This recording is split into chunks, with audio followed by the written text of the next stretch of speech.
চাষি বন্ধুরা, আপনারা দেখছেন গ্রিন গার্ডেন উইথ ফার্মার্সের ইউটিউব চ্যানেল। আমি অর্জুন। আজকের ভিডিওতে আপনাদের সাথে আলোচনা করব অর্গানিক ফার্মিংয়ের ব্যাপারে। অর্গানিক ফার্মিং আপনারা কীরকমভাবে করবেন এবং অর্গানিক ফার্মিং করলে আপনারা কি সুবিধা পাবেন, অর্গানিক ফার্মিং করে কিভাবে আপনারা আপনাদের মাটিকে ভালো রাখতে পারবেন এবং অনেক বেশি পরিমাণে ফলন আপনারা আপনাদের চাষের জমি থেকে পাবেন, এই ব্যাপারে এই ভিডিওতে সম্পূর্ণ আলোচনা করব। ভিডিওতে দেখবেন এবং আমাদের ভিডিওগুলো যদি আপনাদের সবার ভালো লাগে অবশ্যই আমাদের এই চ্যানেলকে সাবস্ক্রাইব করে দিয়ে যাবেন। চলুন ভিডিওটা শুরু করি। দেখুন চাষি বন্ধুরা, অর্গানিক ফার্মিং ব্যাপারটা এরকম হচ্ছে যে অর্গানিক ফার্মিংয়ে আমরা কেমিক্যাল ফার্টিলাইজারের ব্যবহার করব না, বা আমরা অনেক দিন থেকে কেমিক্যাল ফার্টিলাইজারের অত্যধিক ব্যবহার করে আসছি। সেই কেমিক্যাল ফার্টিলাইজারকে আমরা অনেকটা কমিয়ে চাষবাসটা করার চেষ্টা করব।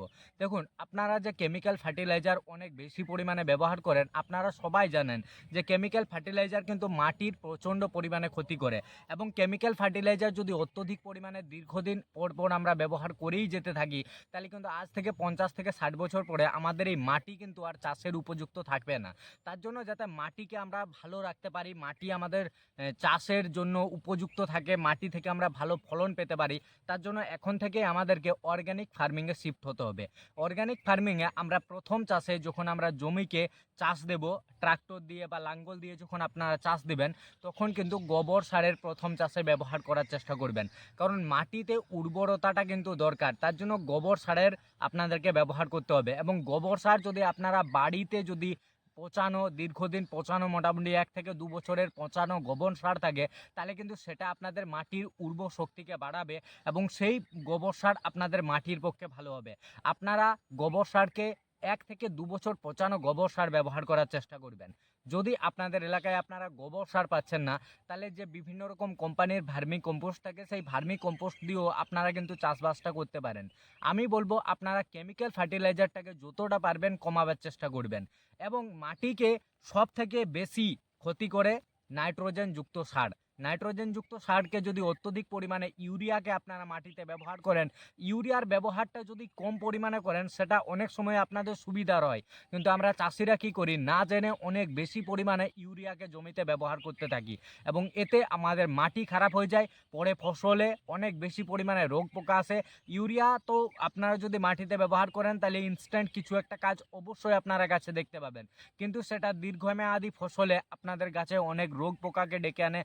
আমরা অর্গানিক ফার্মিং করব। অর্গানিক ফার্মিংয়ের ফার্স্ট স্টেপ হবে আমরা কেমিক্যাল ফার্টিলাইজারকে কম পরিমাণে ব্যবহার করব। কেমিক্যাল ফার্টিলাইজার খুবই কম পরিমাণে নেব, বা কেমিক্যাল ফার্টিলাইজার নেব না। আমরা গোবর সার দিয়ে বা ভার্মি কম্পোস্ট সার দিয়ে আমরা চাষবাসটা করার চেষ্টা করব, এবং বিভিন্ন রকম অর্গানিক যে প্রোডাক্ট আছে, যেগুলো অর্গানিক কোম্পানি, সেই অর্গানিক কোম্পানিগুলোর কিছু প্রোডাক্ট আমরা নেওয়ার চেষ্টা করব। লঙ্কার ফসলকে আমরা অর্গানিকভাবে চাষ করব, তাহলে কীরকমভাবে আমরা চাষ করব সেই ব্যাপারে বলবো। দেখুন, লঙ্কার ফসলে প্রথম যখন জমিতে চাষ দেবো তখন গোবর সারের ব্যবহার করব।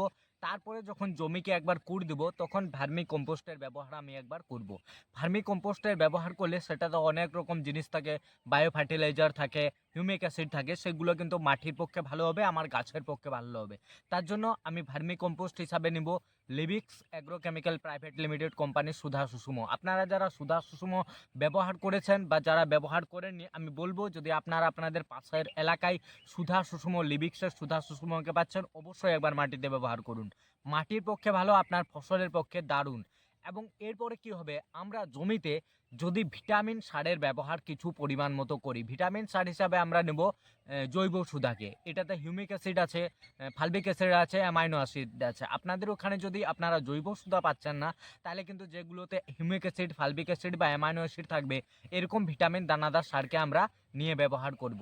এই জিনিসগুলো আমরা কিছু পরিমাণ মতো ব্যবহার করতে পারি, কিন্তু কেমিক্যাল ফার্টিলাইজার অনেক বেশি পরিমাণে আমরা ব্যবহার করব না, কিন্তু চাষ করব খুব সুন্দর দারুণভাবে ফলন নিয়ে আসবো। ফার্মিং আরেকটা জন্য সব থেকে বেশি জরুরি হয়ে পড়বে, কারণ অর্গানিক ফার্মিং যদি এখন থেকে আমরা অর্গানিক ফার্মিংয়ে শিফট না হয়, অর্গানিক ফার্মিং এরকমভাবে করতে পারে, একবারে তো আপনারা ওই রাসায়নিক সারকে কমাতে পারবেন না। এই বছর গোবর সার বা ভার্মি কম্পোস্ট দিয়ে চাষবাসটা করলেন, কিছু পরিমাণ মতো রাসায়নিক সারকে কমালেন, পরের বছর আবার করলেন, কিছু পরিমাণ মতো কমালেন।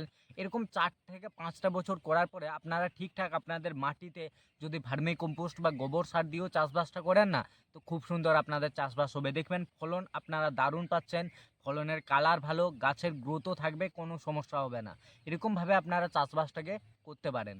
এবং দেখুন একটা কথা সপ্তাহ বলে রাখবো, গাছের নিউট্রিশন ব্যাপারটাও আমাদেরকে খেয়াল রাখতে হবে। গাছের নিউট্রিশনের ব্যাপারটা এরকমভাবে খেয়াল রাখতে হবে, গাছে মাইক্রোনিউট্রিয়েন্টের স্প্রে, মাইক্রোনিউট্রিয়েন্ট খাবার মাটিতে দেওয়া, এগুলো কিন্তু গাছে লাগবে। কারণ মাইক্রোনিউট্রিয়েন্টের যদি অভাব হয় তখন কিন্তু অনেক সমস্যা হতে পারে গাছে। যেমন জিঙ্ক, বোরন, কপার, মলিবেডেনাম, যে ম্যাঙ্গানিজ আছে, এগুলোর অবশ্যই মাটিতে ব্যবহার বা স্প্রে হিসাবে আমরা ব্যবহার করব। এবং আমরা সবসময় চাইবো যে মাইক্রোনিউট্রিয়েন্টের অভাব যেমন গাছে না হয়। গাছকে রোগ পোকা বা মাছি থেকে, যাতে রোগ পোকা মাছি যদি গাছে আক্রমণ আসে, তাহলে আমরা কি করব, রোগ পোকা মাছির আক্রমণ থেকে বাঁচানোর জন্য আমরা নিম অয়েলের স্প্রে করব। গাছের প্রথম চাষে আমরা যখন জমিতে প্রথম চাষ দেব তখন আমরা ট্রাইকোডামার ব্যবহার করব। ট্রাইকোডামার ব্যবহার করলে জমিতে আমার ফাঙ্গাসের অ্যাটাক আসবে না, গাছে ফাঙ্গাসের অ্যাটাক থেকে আমি বাঁচাতে পারবো। এবং উপরে স্প্রে হিসাবেও আমরা ট্রাইকোডামা ভিরিডিকে উপরে স্প্রে করব। ট্রাইকোডামা ভিরিডিক যদি আপনারা স্প্রে করতে চান, একটা ট্রাইকোডামা ভিরিডির কথা এখানে আমি বলে রাখি। লিবিক্স কোম্পানির প্যান্থার টিভি ট্রাইকোডামা ভিরিডি আছে, এবং লিবিক্সের নতুন একটি প্রোডাক্ট এসেছে যেটা হচ্ছে সুপার পাওয়ার প্যান্থার টিভি। এই সুপার পাওয়ার প্যান্থার টিভি একটা মাইক্রোফর্ম করা আছে ট্রাইকোডামা ভিরিডিকে। সেটা একটা ছোট পাউডারের মতো, সেটাকে 100 ml জলে আপনারা গুঁড়ে সেই জলটাকে 4 ট্যাঙ্ক হিসাবে ভাগ করে জমিতে স্প্রে করতে পারেন। এটা কিন্তু দারুণ, আপনারা খুব সুন্দর কাজ পাবেন। এরকমভাবে আমরা চাষবাসটাকে করতে পারি। এবং আমরা যেগুলো ব্যাপারগুলো নিয়ে আমরা আলোচনা করি, অনেক সময় আমরা অনেক বেশি পরিমাণে তো এই বিভিন্ন রকম ফার্টিলাইজার, কেমিক্যাল স্প্রে আমরা অনেক সময় নিয়ে থাকি জমিতে। দেখুন, রোগ পোকার আক্রমণকে প্রতিহত করার জন্য, রোগ পোকা যাতে না আসে তার জন্য অনেক সময় আমরা অনেক রকমের স্প্রে নিয়ে থাকি। কিন্তু আমি বলবো, যদি আমরা অর্গ্যানিকভাবে চাষ করতে চাই তাহলে কিন্তু আমাদেরকে নিম অয়েলকে স্প্রে করতে হবে। এবং নিম অয়েলকে প্রথম থেকেই যদি আমরা স্প্রে করি, নিম অয়েলকে ফার্স্ট থেকেই যদি স্প্রে করি, তাহলে কিন্তু জমিতে আর কখনোই মাছি বা পোকার বেশি পরিমাণে আক্রমণ আসবে না। আমরা সমস্যায় তখন পড়ি যখন জমিতে অনেক বেশি আক্রমণ এসে থাকে, তখন কিন্তু আর অর্গ্যানিকভাবে আমরা ফসলে রোগ পোকা, যে মাছির আক্রমণ, সেটাকে কন্ট্রোল করতে পারি না। তার জন্য আমরা কি করব, প্রথম থেকেই আমরা যদি জমিতে নিম অয়েলের স্প্রে নেব, প্রতি 7 থেকে 8 দিন অন্তর একবার নিম অয়েলের স্প্রে করব। এটা আমাদের গাছের পাতার পক্ষে ভালো।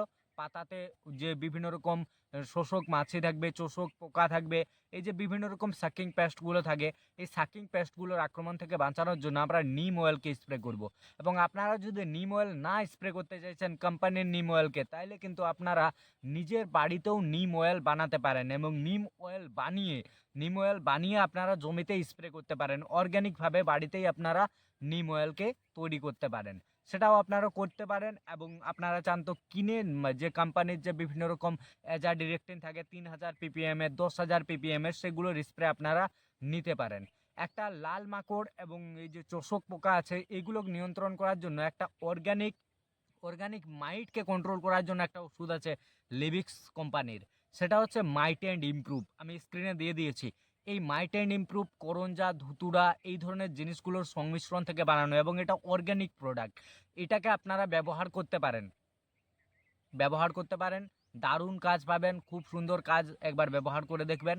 এবং চাষের জমিকে ভালো রাখতে গেলে আমাদেরকে সবসময় চাষের জমিকে প্রিভেন্টিভ হিসাবে স্প্রেগুলো নিতে হবে। জমিতে রোগ পোকা লেগে গেলে তারপর কিন্তু নিম অয়েল দিয়ে বা এই ধরনের প্রোডাক্টগুলো দিয়ে দেখবেন আপনি আর রোগ ঠেকাতে পারছেন না। তার জন্য প্রথম থেকেই অর্গানিকভাবে চাষ করতে হবে। মাটিতে যদি উর্বরতা ভালো থাকে, মাটি যদি উর্বর থাকে, তাহলে কিন্তু জমিতে রোগ পোকার আক্রমণও কম আসবে। এবং এটা আপনারা অনেকেই জানেন যে রোগ পোকার যদি আক্রমণ কম আসে, তখন আমাদের ওষুধের স্প্রেও কিন্তু কম লাগবে।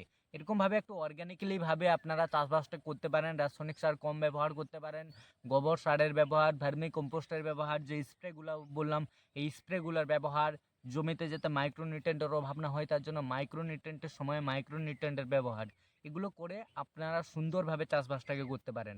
চাষবাস সুন্দরভাবে করুন। ভিডিওটি যদি ভালো লাগে অবশ্যই ভিডিওটিকে লাইক করবেন, কমেন্ট লিখবেন এবং চ্যানেলকে সাবস্ক্রাইব করে দিয়ে যাবেন। আপনারা যারা শেষ পর্যন্ত দেখেছেন তাদের সবাইকে ধন্যবাদ। Thanks for watching.